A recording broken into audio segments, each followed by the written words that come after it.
Bonjour à tous, nous reprenons donc les taroscopes de pour ce mois de mars 2024. Alors, 2024, 2023, ça y est, j'ai fait un an moi. La balance.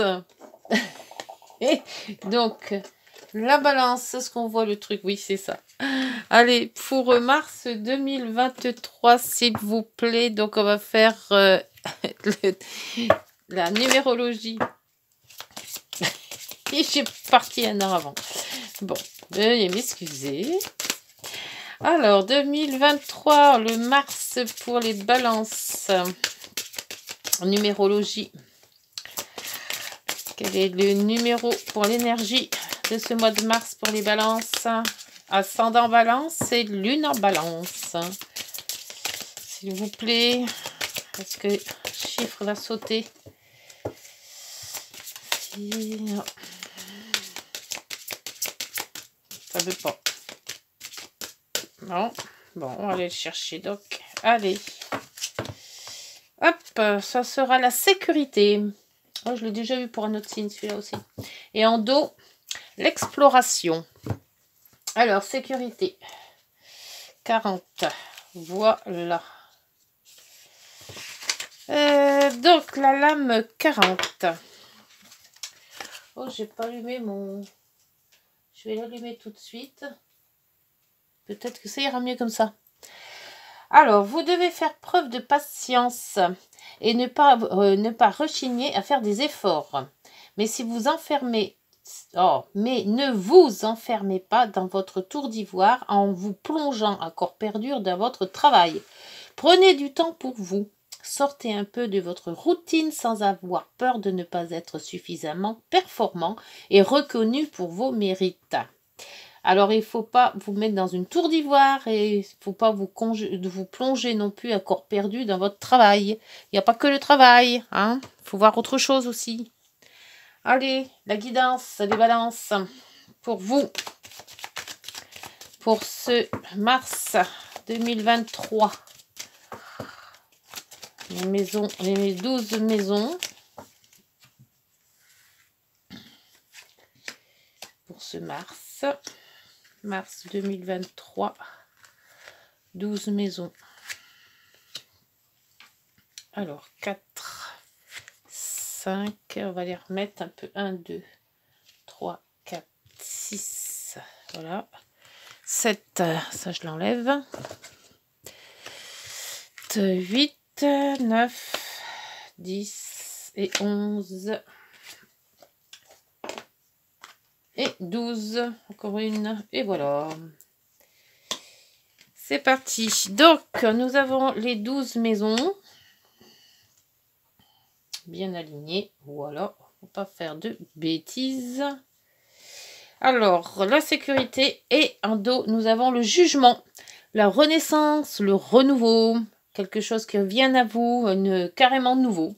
Alors, qu'est-ce que vous allez nous faire, le renouveau pour ce mois de mars? Alors, en maison 1, la maison 1, votre état d'esprit du moment, l'ambiance générale. Alors, l'ambiance générale, vous êtes avec la papesse.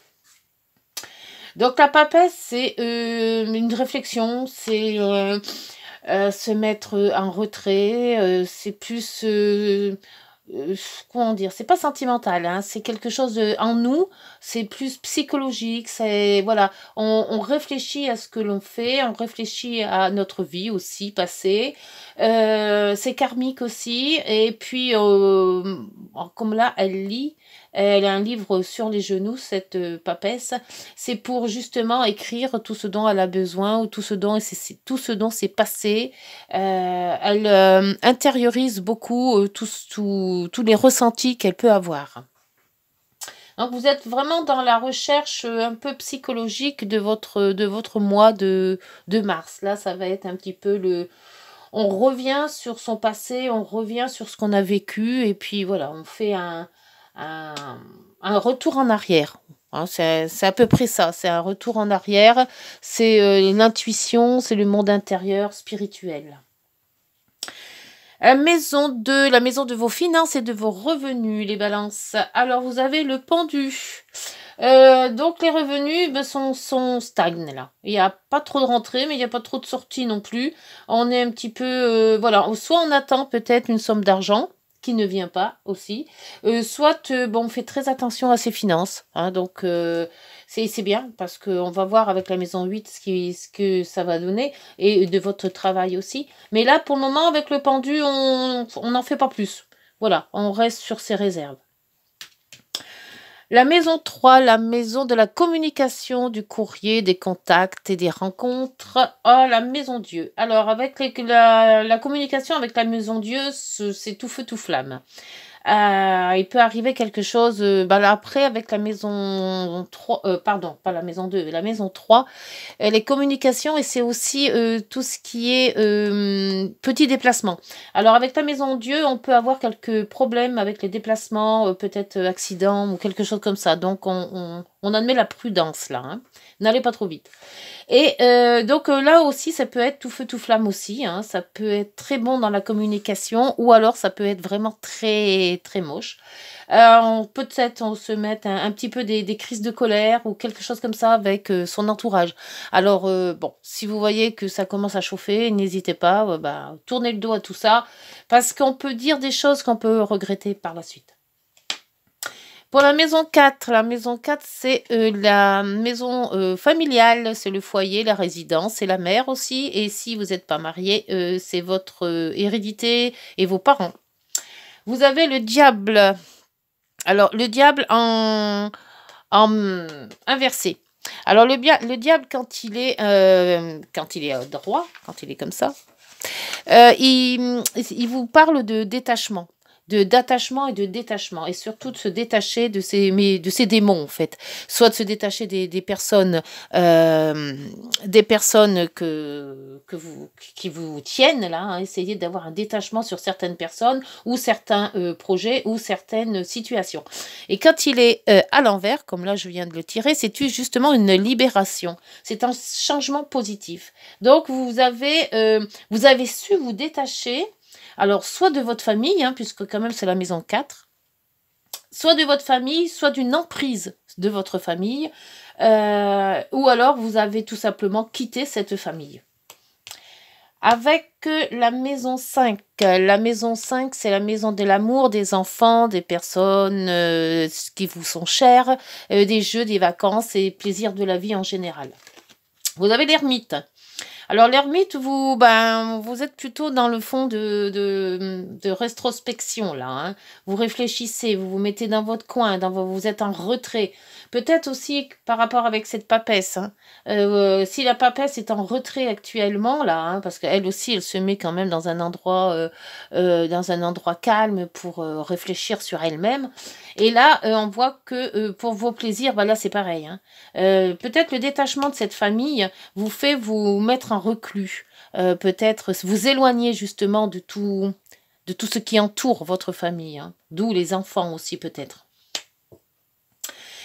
Pour la maison 6, c'est le quotidien, le travail au quotidien, la santé, les efforts à faire, les contraintes au jour le jour. Et vous avez la lune inversée. La lune, quand elle est droite, elle vous parle de votre inconscient, des illusions, de mystères. Hein. Et quand elle est donc justement inversée comme ça, c'est surtout des révélations. La vérité, il y a une vérité qui éclate au grand jour. Alors, c'est dans votre quotidien. Alors, ça peut être professionnel, mais pour moi, je ne ressens pas comme ça. Pour moi, je ressens beaucoup plus un renouveau, mais carrément un renouveau spirituel chez vous. Il y a quelque chose qui s'est peut-être passé en famille avec des mots qui auraient peut-être une explosion dans la famille, quelque chose qui vous a justement reclus. Et là, avec cette maison-ci, c'est peut-être justement une révélation qui a remonté à la surface, qui vous a justement mis en colère pour avoir cette façon de vous mettre à l'abri, vous-même, de vous détacher des gens qui vous ont peut-être fait mal, hein, parce que c'est peut-être une trahison, c'est peut-être une révélation, une trahison, quelque chose qui vous aurait peut-être bien atteint. Et vous prenez votre valise et vous partez. Pour la maison 7 c'est la maison donc du conjoint, du couple, du partenariat, tous les contrats que vous pouvez avoir en famille, au travail et tout dans votre relation professionnelle. Alors là, vous prenez donc un nouveau départ. Pour moi, c'est ça. Et c'est pour ça qu'on a le jugement. C'est un départ. Je crois que il y a eu quelque chose dans votre famille, ça a dû éclater quelque chose. On a dû vous dire peut-être, ou trahi, ou dire quelque chose qui vous a peut-être sûrement blessé. Et après cette remise en question par la papesse, vous prenez le choix de vous en aller, de vous détacher de tout ça et de partir. Et on voit que le battleur, c'est ce qu'on vous dit de faire. La maison 7, elle vous dit, voilà, tu as tous les atouts en main, tu sais tout ce que tu dois faire maintenant, à toi de prendre ton nouveau chemin. Pour la maison 8, alors la maison 8 va vous parler de l'argent des autres, va vous parler des choses cachées, justement, hein, avec la lune on l'avait bien là, de la sexualité aussi, et de toutes ces remises en question. Et là, on voit que vous avez l'impératrice, mais l'impératrice retournée aussi. Alors l'impératrice, quand elle est comme ça, elle va vous parler d'enfant, hein, de maternité, elle va vous parler d'abondance, de créativité, mais quand on la voit à l'envers, alors là c'est création bloquée, c'est de la jalousie, on se sent comment dire, dépendant. Et dépendant financièrement en plus, puisque la maison 8 c'est quand même sans oublier l'argent. Donc vous êtes dépendant de l'argent de quelqu'un ou d'une situation, ou alors d'une situation, peut-être aussi, c'est en partant, vous laissez peut-être aussi tous vos biens à quelqu'un, ou alors, voilà, il y a quelque chose de bien, enfin, pas des biens, des biens matériels, hein, je veux dire, hein, ou des revenus, ou, voilà, vous laissez tout, ou alors, c'est aussi l'argent des autres, donc peut-être... si vous aviez peut-être des primes, vous aviez quelque chose, des pensions, quelque chose comme ça, on voit que vous laissez tout là où vous êtes. Là où vous étiez, parce que ça ne va pas durer, je pense pas. 7, 8 et 9. Alors la maison 9, c'est la maison des grands voyages, c'est la maison des rapports avec l'administration, la loi, la justice et les grandes études aussi. Et là, vous les avez le mât, et le mât inversé aussi. Alors, le mât, quand il est comme ça, droit, et c'est le nouveau départ. C'est mais insouciant. Voilà, on part, on ne sait pas où on va, et puis on y va. Par contre, quand il est comme ça c'est on est mal préparé. On agit un peu comme un gamin, on agit un peu sur le pouce, là, d'un coup, ça éclate. Là, j'ai l'impression qu'il y a eu une grosse dispute, là. Ça pète dans tous les sens, et on prend même pas l'argent qui nous était destiné et on s'en va sur un coup de tête. Donc l'introspection pour vous est nécessaire, hein, avant de faire tout ça. 7, 8, 9 et la 10. La 10, c'est la hiérarchie, l'autorité, justement. Donc, peut-être l'autorité parentale ou l'autorité d'un patron. La clientèle aussi. C'est aussi la situation sociale, les projets. Ou le père aussi. Alors là, vous avez aussi une arcade inversée. Et c'est l'arcade 13. Avec l'arcane 13, qu'on dit aussi que c'est la mort, mais pas la mort physique, hein, bien entendu. Hein, c'est la mort, c'est le changement. C'est quelque chose, on vous dit de changer quelque chose dans votre vie quand elle est à l'endroit. Et quand elle est à l'envers, par contre, je sais plus, quand elle est à l'envers, en principe, c'est l'inverse. Donc, le changement, vous avez du mal à changer, justement. Si l'autre, elle est à l'endroit, c'est le changement. Par contre, quand c'est à l'inverse, c'est que, justement, vous êtes bloqué. Vous avez un mal à changer quelque chose dans votre vie. Est-ce que vous arrivez peut-être à avoir du mal à vous détacher? Il y a peut-être quelque chose qui vous retient. Voilà, la maison 10, c'est ça, de toute manière. Hein. On va voir avec la maison 11. La maison 11, c'est la maison des amis, des relations sociales. C'est aussi les environnements, c'est toutes vos relations sociales, familiales, amicales et professionnelles aussi. On voit que vous avez l'étoile, mais l'étoile est inversée aussi. Donc l'étoile, quand elle est droite, c'est les vœux exaucés, c'est aller sur son chemin, vous avez un bon chemin, tout ça. Par contre, quand quand elle est retournée avec l'étoile qui est renversée, on voit que vous avez de la tristesse. Quand elle est droite, c'est le chemin à prendre, c'est les vœux exaucés. Par contre, quand elle est à l'envers, eh ben, c'est tous les ressentis, c'est une déception, une tristesse, vous avez un désespoir, quelque chose qui ne va pas du tout là. Hein. Donc, vous avez du mal à changer les choses. Vous voulez partir et là je crois que vous avez peut-être claqué la porte peut-être un peu trop vite et maintenant peut-être qu'il y a des remords ou des regrets qui se font en se disant bon on va essayer de comment je vais faire pour remettre tout ça en ordre. On va voir avec la maison 12. La maison 12 c'est tout ce qui est caché, secret, ignoré, c'est les hôpitaux, les prisons, les cloîtres, les monastères, les endroits fermés et on voit que vous avez la justice. Alors, peut-être vous faites vous justice vous-même, en fait. J'ai l'impression que vous punissez vous-même. Alors, il faut trouver quand même un équilibre. Donc, on vous dit d'équilibrer quand même tous les ressentis, parce que la maison douce, c'est tout ce que l'on a à l'intérieur de soi. Et on voit qu'il faut que ça sorte, tout ça. Donc, peut-être que...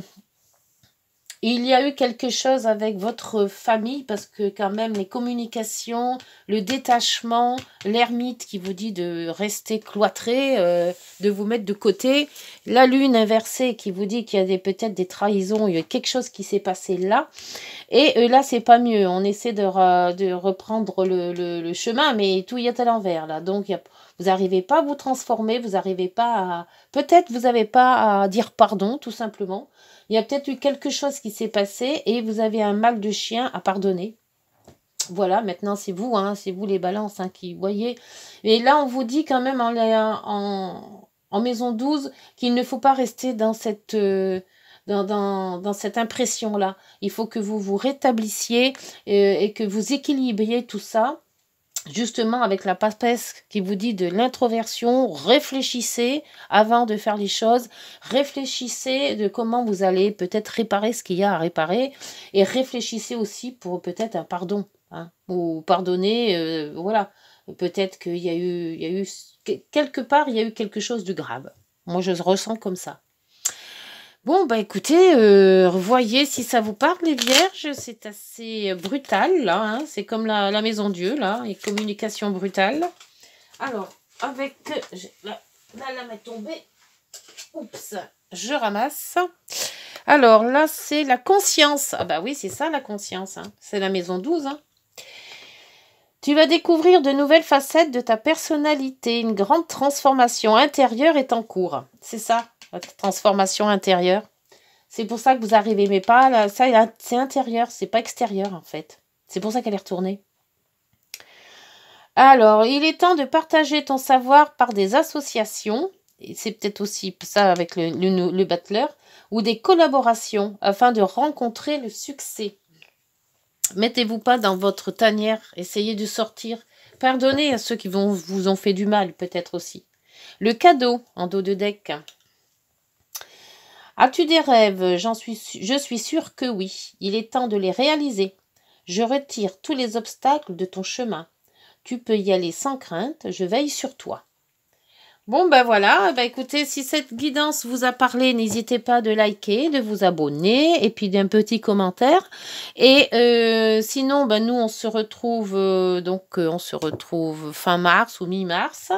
Ah oui, j'ai oublié de vous dire que c'est quand même une guidance générale et qu'elle ne pourra sûrement pas parler à tout le monde. Mais si elle vous parle, n'hésitez pas de commenter. Voilà, bah écoutez, bonne journée et puis prenez soin de vous. Au revoir.